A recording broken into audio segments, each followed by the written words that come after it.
there's any Zimbabwean in South Africa that is selling drugs, shame on you, shame on you.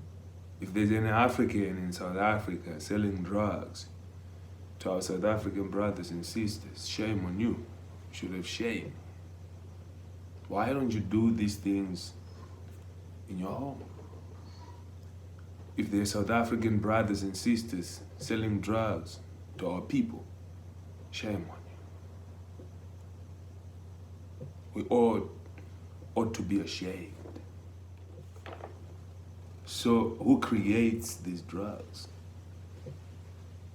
Because the one who smokes these drugs or takes these drugs is already just an end user. The one who's selling these drugs is normally the middleman. The one who provides to the middleman is normally like the shop, the retail, but who creates these things? The kids are not protected. The kids have not been protected for a long time. So the past 10 years, the increase of chaos, the increase of struggles led to a lot of drug abuse. This drug abuse, ranges from all different type of drugs, prescription drugs, unprescripted drugs. So it's a big mess. So the 20-year-olds, the 25-year-olds, these young ones that is causing perhaps chaos or have got a lot of questions, need answers. Some of them are just a result of what the world was and became, born in chaos, born out of chaos, born to prove a point, born out of love, born out of wedlock, born with just too much, So the youth, they are devastated. But this topic is big. So to better articulate this topic, we have to look at the certain fundamentals, right? But one thing I know is everyone and anyone, again, can sell these drugs. But where are your morals, right? When you're doing these things, right? Say, I'll give an example, because I like to work with proper examples. In Zimbabwe growing up, right? We never dealt or heard of drugs. And I think the one thing that came close to be called a drug was the herbs, the marijuana, right? Of which, even that, you actually go to jail for that. Back in the day, the way I knew it. So society, even a cigarette was just considered not cool. The time I was growing up, it was a strict time. In the 80s into early 90s, a child could not be seen ever smoking a cigarette, drinking alcohol, things like that. Nah. Even we, people in this area, is to look out for their people to ensure that whatever is being distributed there is good for the people. So, as a foreign person in a different country, if you sell drugs, if you sell anything illegal, if you do anything illegal, that destroys the mind, the mental focus of any person or any child. That is actually on some evil, it's bad. But why don't you do these things in your own country, for example? Why don't you make these drugs in your own home and give it to your own people? You know, the people you call your family, because we are all family. So it should hurt me to, for example, want to see kids on drugs. It doesn't matter whose kid it is, because that kid is just my niece, my nephew. You know, they're family to me. You have to think on that capacity, because as this kid is being fed this, your kid may be fed that. So as a foreign person, stay away from these things. I'm not saying you doing these things, but there's a lot of people do these things. Let the owners of the country be, without you being the mix of a major problem. And when I got into South Africa, drugs were an issue, you know, major issue. You know, you hear there's a stigma, especially when you're in the Jersey side there. That's where I started from, so it'll be mostly, you know, related towards our Nigerian brothers, you know.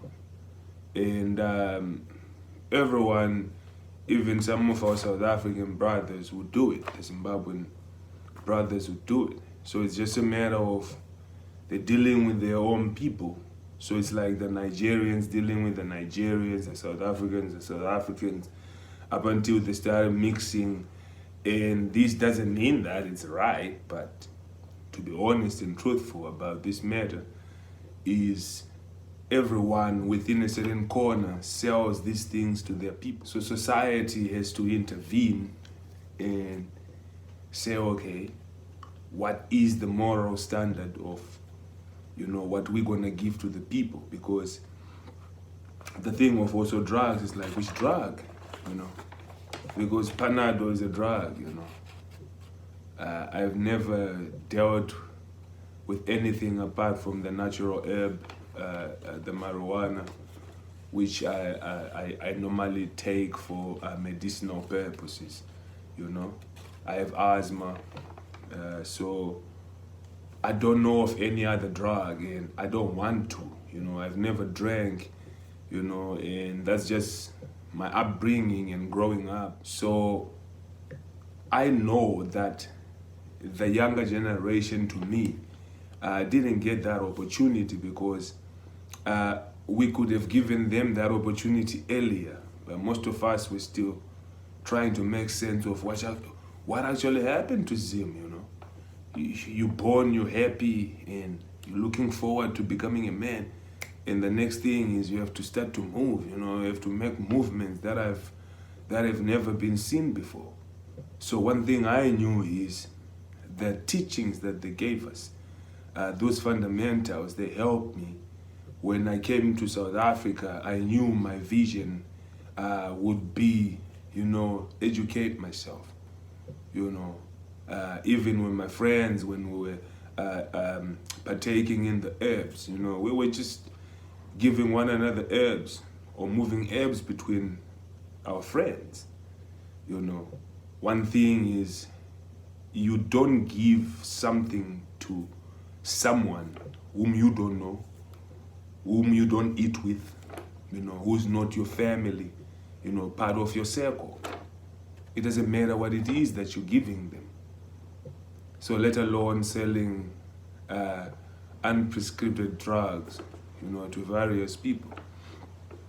So if there's any Zimbabwean in South Africa that is selling drugs, shame on you, you know, shame on you. If there's any African in South Africa selling drugs to our South African brothers and sisters, shame on you. You should have shame. Why don't you do these things in your home? If there's South African brothers and sisters selling drugs to our people, shame on you. We all ought to be ashamed. We're all brothers, we're all sisters, we're all family.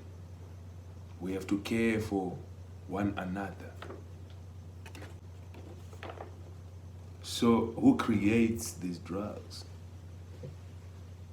Because the one who smokes these drugs or takes these drugs is already just an end user. The one who's selling these drugs is normally the middleman. The one who provides to the middleman is normally like the shop, the retail, but who creates these things? Where they created these things, you know? Who benefits from these drugs being sold? You know, I'm sure this is a multi-million-dollar thing. So who benefits from these drugs when they're sold? And our people have to understand that we have to wake up. When I say our people, black, white, Indian, yellow, green, blue, doesn't matter who you are. We all should wake up and start to analyze where are these things coming from? Who's selling these drugs? And when they're selling it, who's encouraging the sales of these drugs? Who's using these drugs?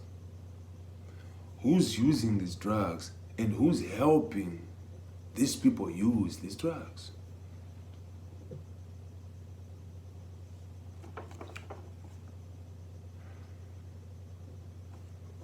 Who are they selling these drugs for? You know, why were these drugs created? What do they do to the mind, to the consciousness of an African child, to the consciousness of a person, to the consciousness of a human being? What do these drugs do? Why do people keep buying these things?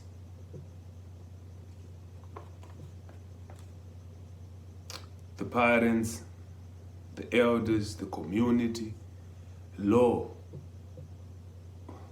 Who says something about this? Because we owe these things, parents, elders, community, law.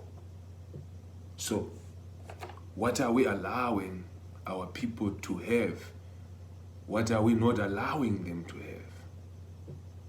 What are we encouraging our people to become? Who protect these children from these drugs? Who protects these children from these drugs is these children has to be protected before even they're born. Are they born in an environment that is good? You know, are these kids being planned for to be born? You know, what type of children are being created? What type of children are taking these drugs? Why are they taking these drugs? What makes them take these drugs?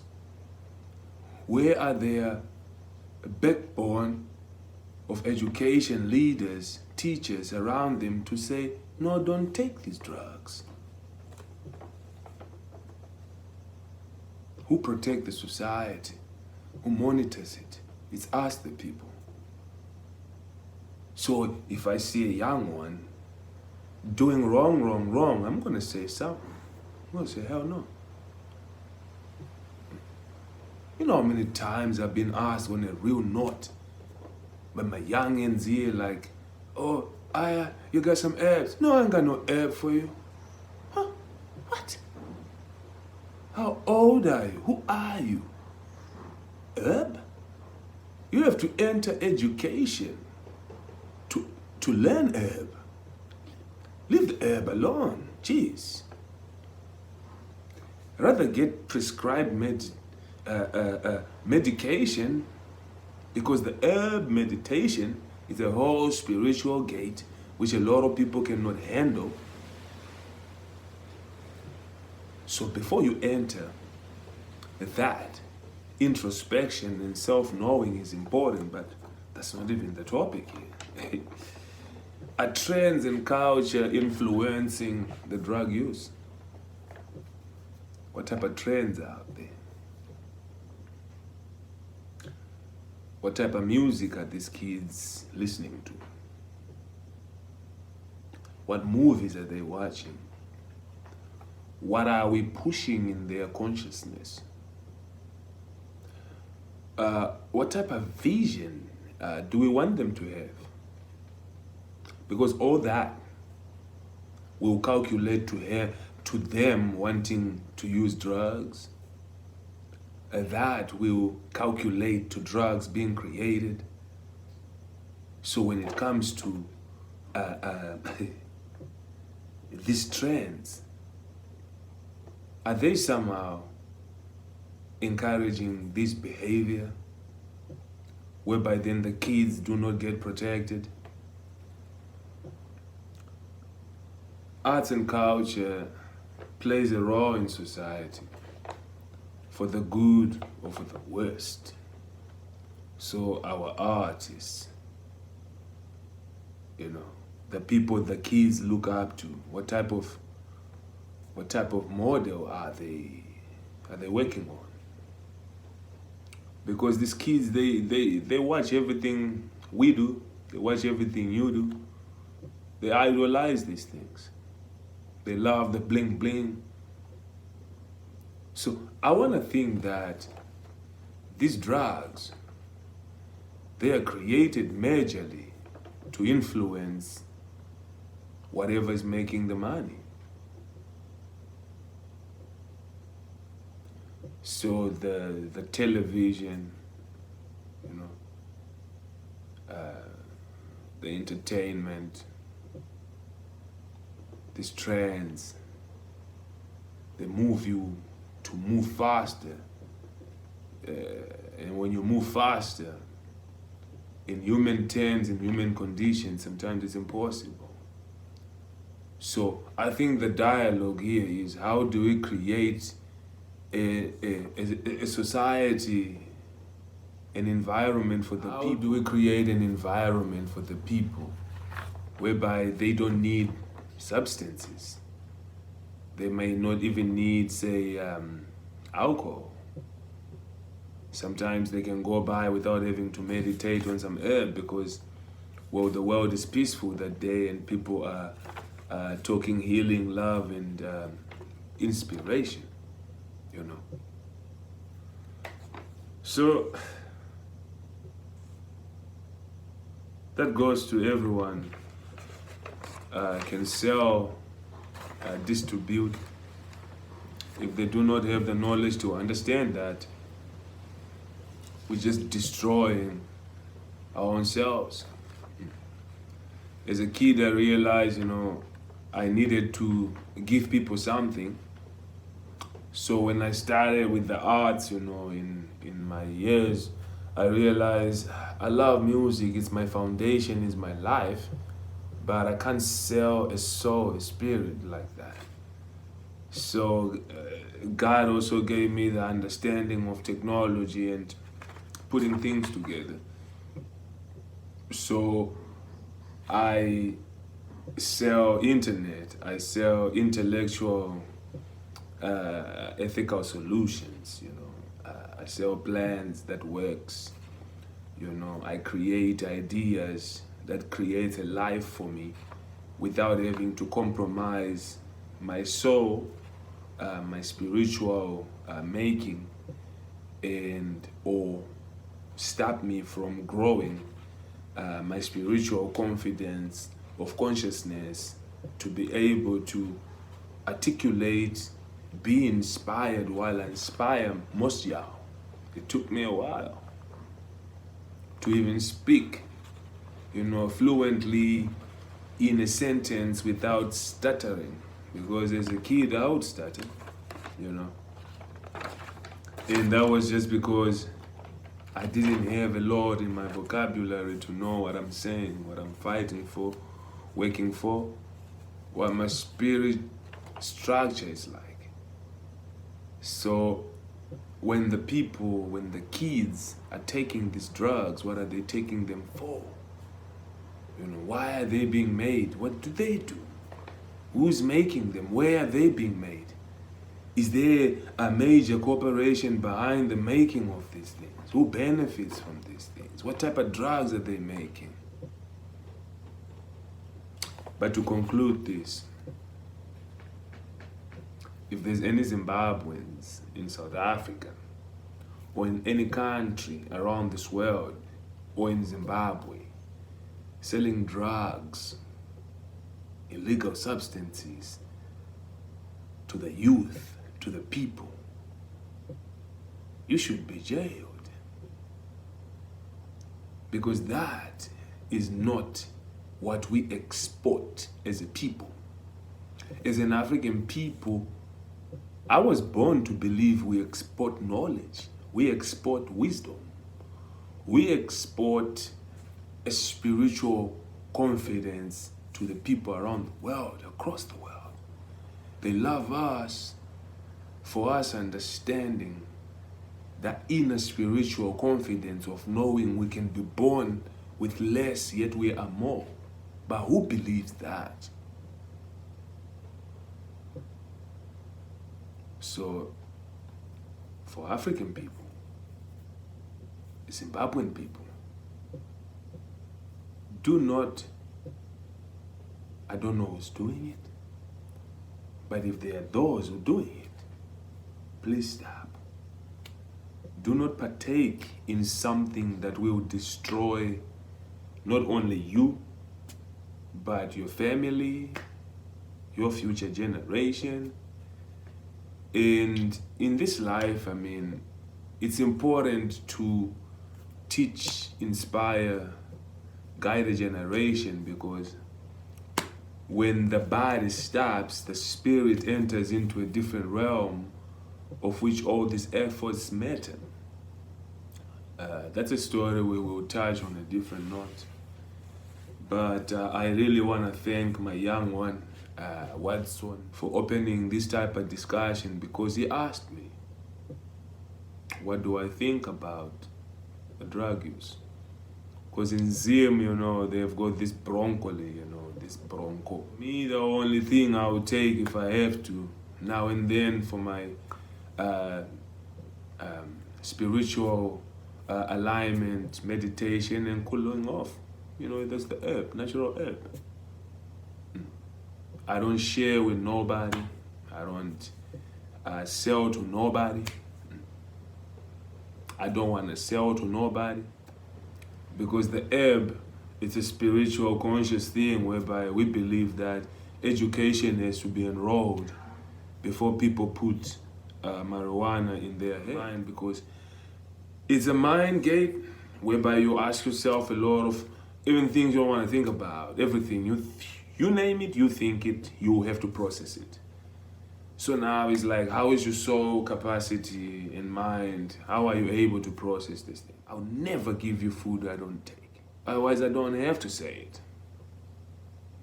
So, young Watson, I really admire the way you put that question there towards this topic. My youth, I'll tell you some good things are coming for you, you know, and for a lot of y'all. Because you see, it's the ones who starts a narrative like this, who starts a talk like this, that spews into something greater, and even for us to see, actually, there's something big to be spoken about here. The drug problem, the illegals. How can you be illegal, for example, if you're illegal and then you sell the drugs? But I mean, where is the government in this? Where is law and order? You know. So people cannot take matters into their own hands as if there was no law, as if there was no order. No. People have to be law-abiding citizens. We need to bring back Ubuntu, really, really, really. Love, consciousness, understanding. Why are we destroying our own people? And this is not just drugs. It can be anything. Jealousy, hate. We have a lot of work as African people to do. You know. And I just pray that these kids they can soon start to actually find the results and reasoning towards what they cry for, yearn for, in a world that is bleak. The elders, some of them had a chance to know or understand and feel what real happiness was, even though the world was underdeveloped. But then people had love. People appreciated one another before technology went far. And now we are here, no one cares about anybody. Also understand, like, the people who take the drugs, what are they doing? It's not only the low class people working too much. They need a drug for something, prescription for something. The amount of hours the people are being put to work, it's almost like, what are you working for? Ask yourself a question, why do you do what you do? For what? Where is this all going? So when you understand that and get to that, what you do it for, how, when, matters on a broader level, and matters even when after you're gone. Because just because you're not here no more doesn't mean that it don't matter no more. There are people who are gone, they are remembered for either bad or good. Bwanali, spirit is forever. So, how can that be forgotten? On that note, I'll say, Africa, take care of Africa. Do not kill your own kids. Do not kill your own generation. Do not divide your own people. Africa, you're all you got.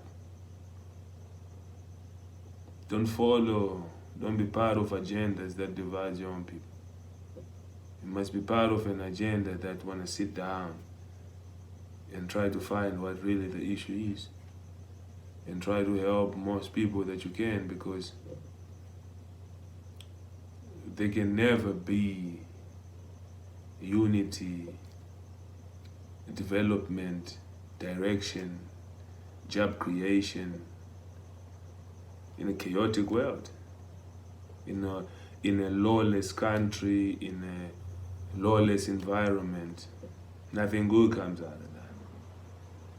It looks like it's just bullyism. So let's not bully people, illegals, people doing drug stuff. The police, the law must be tight on them. Go hard on them. Don't kill them. I'm not saying kill, no. Yeah. It must be known that doing drugs is bad. It's something that we don't tolerate as a culture, as a people. So we must drive that. We must show that we don't tolerate that. So the law, the police, the law enforcement, the security, the law-abiding citizens, societies, the communities, the mothers, the fathers, the brothers, the sisters, the nieces, the children, amongst yourself, take care of one another. Don't give each other harmful substances. Take care of one another. If you're 10, take care of your peers up until 15. If you're 15, take care of your peers, going down up until, say, 10 to 20. Take care of one another. Generations that are reaching generations. Talk to your generation so that when they grow with a mental focus and balance for them to understand you and the vision. And you will be happy, because when you are actually flourishing, you're flourishing with them, for them, with them. On that note, I love you and I leave you on this, Africa.